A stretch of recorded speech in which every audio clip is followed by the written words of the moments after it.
Assalamu alaikum rahmatullah. Welcome back to my educative channel Results English Care.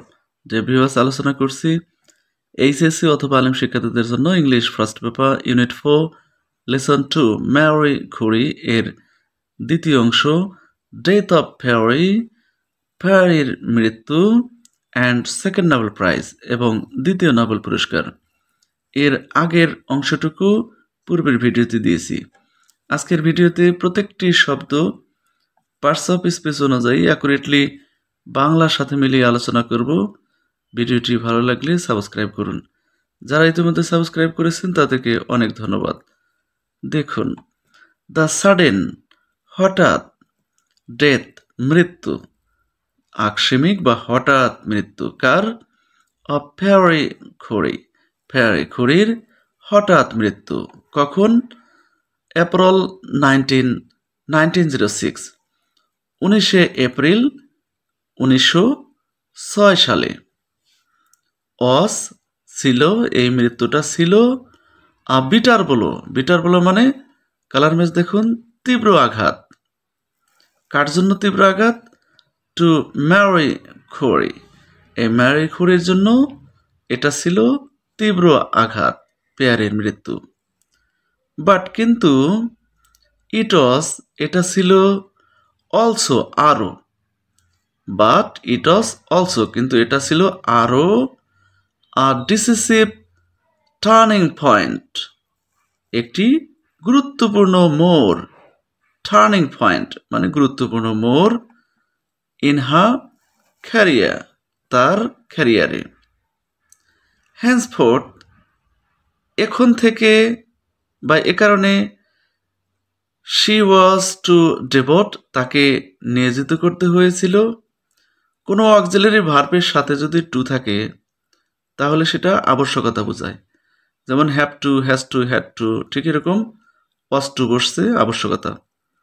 She was two ডেভোট, তাকে নিয়োজিত করতে হয়েছিল all her energy, তার সকল শক্তিকে নিয়োজিত করতে হয়েছিল। টু কমপ্লিট করার জন্য, অ্যালোন একাই কমপ্লিট করার জন্য তার সমস্ত এনার্জি নিয়োগ করতে হয়েছিল। কিসে?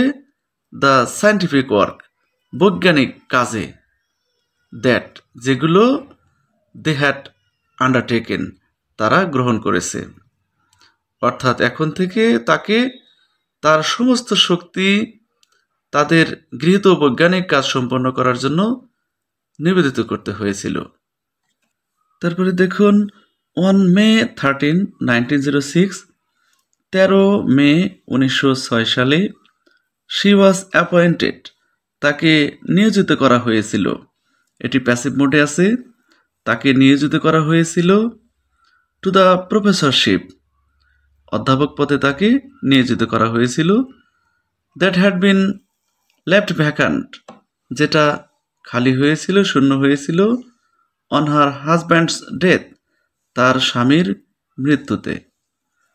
শি ওয়াজ, তিনি ছিলেন দ্য ফার্স্ট ওম্যান, প্রথম নারী। টু টিচ, শিক্ষা দেবার জন্য তিনি ছিলেন প্রথম নারী। কোথায় শিক্ষা দেবার জন্য? ইন দ্য সবর্ণে শিক্ষা দেওয়ার জন্য তিনি ছিলেন প্রথম নারী। ইন 1908, 1908 সালে, শি বিকেম টিউটলার প্রফেসর, 1908 সালে তিনি অধ্যাপক উপাধি পান।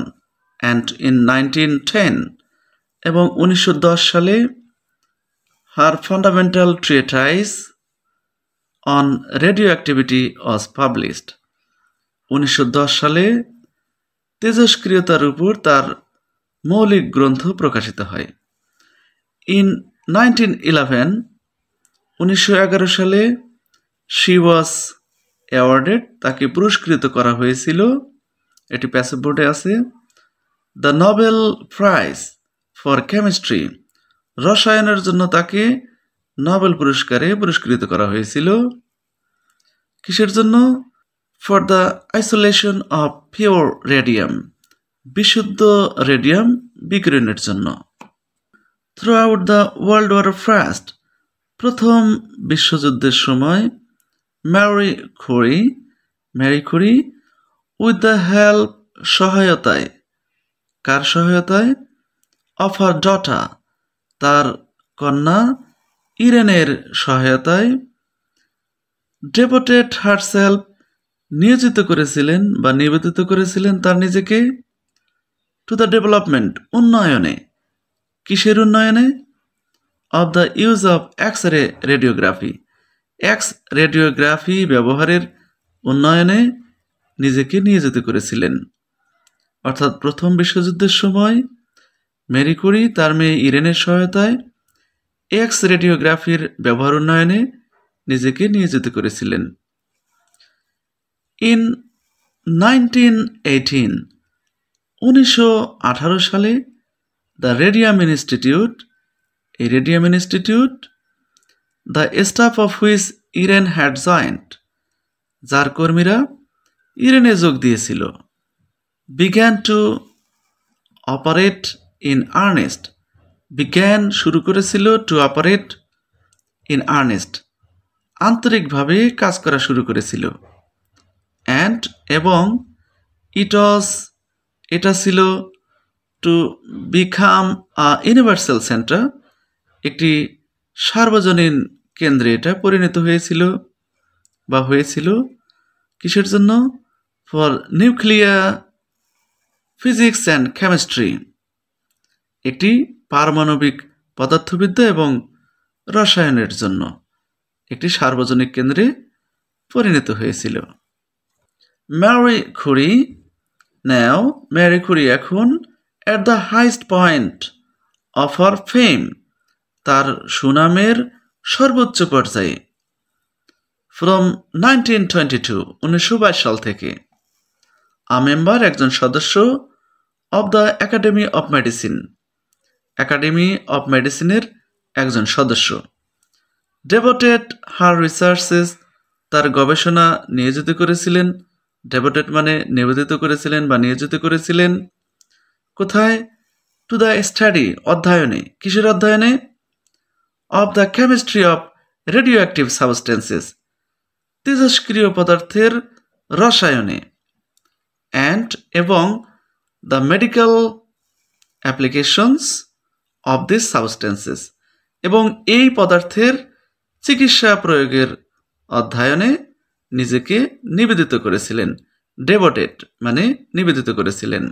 In 1934 সালে ম্যারি কুরি মারা যান as a result of aplastic anemia, ফলে কস্ট, সেই অ্যাপ্লাস্টিক অ্যানামিয়া ঘটেছিল by the action of radiation মানে বিকিরণ, অফ মানে এর, তাহলে বিকিরণের প্রভাবে সেটা ঘটেছিল।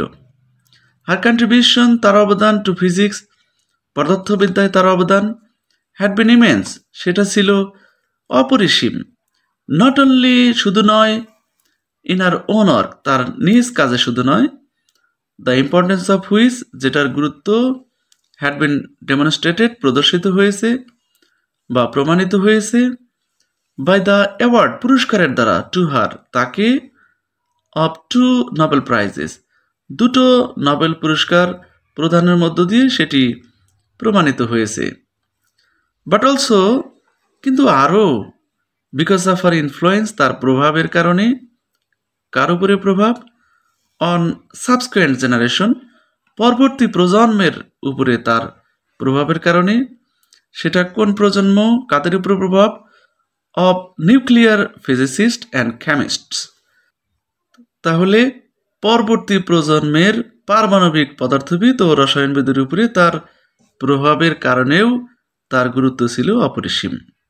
Mary Curie together with Irene Joliot Curie, Marie Curie Irene Joliot কুরির সাথে লিখেছিলেন দ্য এন্ট্রি অন রেডিয়ামের উপরে একটি এন্ট্রি লিখেছিলেন, ফর দ্য 13th এডিশন, 13তম সংস্করণে, কখন সেটা? 1926 অব দ্য এনসাইক্লোপিডিয়া ব্রিটানিকা, অর্থাৎ এনসাইক্লোপিডিয়া ব্রিটানিকার 13তম সংস্করণে 1926 রেডিয়ামের উপরে একটি এন্ট্রি লিখেছিলেন। তারপরে দেখুন ইন 1995 সালে Marie Curie's ashes were enshrined in the Pantheon in Paris. Marie Curie'র ভস্ম প্যারিসের প্যান্থিয়নে সংরক্ষিত হয় 1995 সালে। তিনি ছিলেন দ্য ফার্স্ট ওম্যান, প্রথম নারী, টু রিসিভ দিস অনার, এই সম্মান গ্রহণ করার জন্য তিনি ছিলেন প্রথম নারী। ফর হার ওন অ্যাচিভমেন্ট, তার নিজের কৃতিত্বের জন্য। Her office and laboratory in the Curie pavilion of the Radium Institute are preserved as the Curie Museum. অর্থাৎ রেডিয়াম ইনস্টিটিউটের কুরি প্যাভিলিয়নে তার অফিস এবং পরীক্ষাগার কুরি জাদুঘর হিসেবে সংরক্ষিত আছে। প্রিজার্ভ মানে সংরক্ষিত, অ্যাজ মানে হিসেবে, তাহলে কুরি জাদুঘর হিসেবে সংরক্ষিত আছে। ডিয়ার ভিউয়ার্স, ঠিক এরকম প্রত্যেকটি শব্দের অ্যাকুরেট অর্থ ধরে পড়লে ইংরেজি আপনার কাছে খুব সহজ হয়ে যাবে। কেমন লাগলো জানাবেন কমেন্ট বক্সে। ভালো লাগলে সাবস্ক্রাইব করুন। কথা হবে পরবর্তী ভিডিওতে।